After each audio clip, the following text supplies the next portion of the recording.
I survived Hurricane Harvey. The stories of many.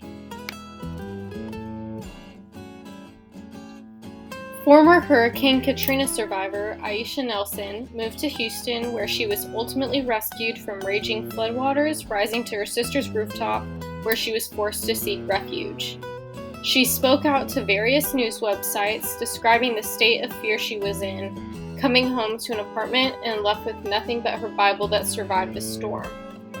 She had said many times, "Help, I'm scared," and that she thought she was going to die.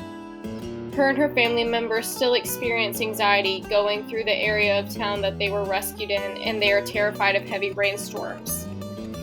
Thankfully, they are moving forward in positive directions and flourishing as much as they can, as they still pick up the pieces the storm had left behind.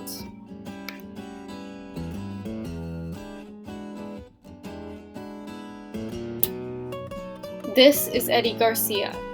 Eddie Garcia is one of the survivors who chose to evacuate before the worst of the storm had begun. "I almost stayed, but something told me I better get out of there," he said to a news reporter. The hurricane had blown his Rockport, Texas home apart, and it was damaged severely.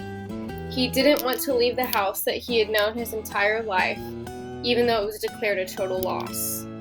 Unfortunately, he was on disability and was unable to work, so he was living out of a trailer in his backyard. One day, Garcia got his happy ending when the Coastal Bend Disaster Recovery Group connected him with MDMS, Mennonite Disaster Service, and they gifted him a brand new home so he would not have to leave the land that he had always lived on. This is the Harrison family. April Harrison and her 3 boys planned to evacuate Port Arthur, but by the time they were trying to leave, the floodwaters were moving quickly up her backyard, and before they knew it, already up the first flight. They tried to carry as many belongings with them as they could as they went up each story of the house, escaping the constantly rising water.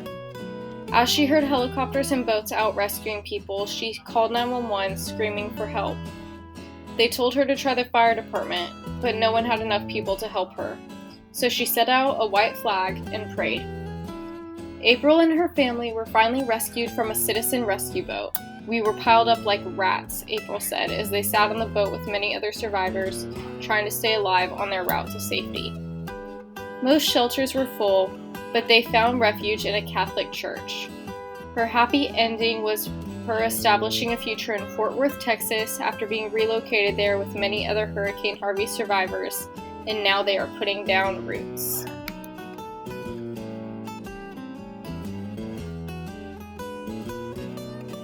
Unfortunately, not everyone was able to survive like these families. Remember to be prepared, know the signs, seek shelter, and stay safe.